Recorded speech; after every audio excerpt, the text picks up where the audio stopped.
in our case, trust in technology is multidimensional because you can engage with the issue on many different levels. And since the topic of trust has become quite popular in research on technology in the recent years, we thought we can connect different dimensions. And since also philosophy specifically has quite nice potential and ability to connect different issues, we thought that this would be a nice conference. Also, the conference itself has a history and a format which tries to connect different people from different disciplines. And especially this year, with the idea of developing sustainable social cultural values around robotics, we thought that this would be a nice venue for studying this and for doing a workshop about this. And since we are different PhD students from the same city, all doing research on trust in robotics, our goal is basically to develop some common threads in the workshop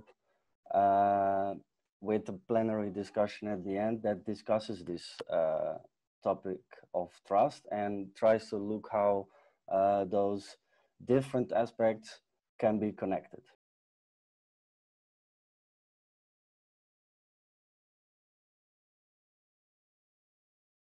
It's an interesting question, actually.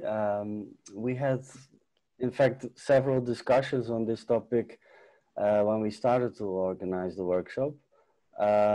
Maybe interesting here is that we are a workshop for PhDs, so we had to already quite early in the process plan who was going to participate.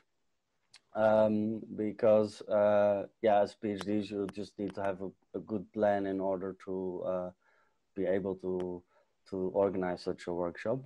And then we actually saw, and this is kind of a bit of a pragmatic reason, that several of the participants who work on trust in robots also have to kind of include sometimes some research on trust in AI, simply because those topics are mixing and mingling quite often. Let's say, for example, you're working on interpretability of a robot.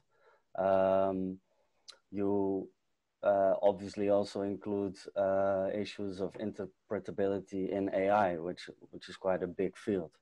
So that's a pragmatic reason. And the second reason is, which we discussed, is that there is a difference between the way human agents respond to embodied AI versus computational AI. And this difference underlines that they are connected again, but also that they need to be analyzed and evaluated separately. So this is why we kind of added this topic of AI to the description of our workshop as well.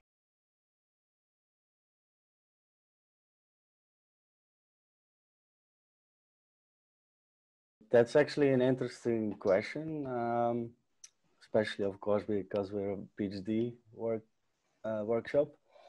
But I'm not going to be extremely ambitious here. I think, first of all, what we need to do is continue a certain trend that has been going on already, especially in, for example, in philosophy of technology, where philosophers try to work together with engineers and also the other way around. And I think from my experience that I have till now, not so much, but from my experience, we do need to just improve this process a lot. It is kind of two different cultures, engineers versus social sciences, humanities, working together. There is a lot to improve there. Let's say we from the humanities have a lot of work to do to actually understand the way in which engineers think and work, and also the other way around. And this will still take some time. And I think, let's say, my generation is getting better at that, but I also do think that this is the future of the humanities, so that we need to invest more time in that. And last thing I want to say in connection to that is that probably we have always been good at abstracting.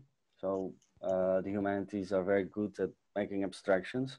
And now the question is, how do we connect this to the work of engineers or to actual technological development?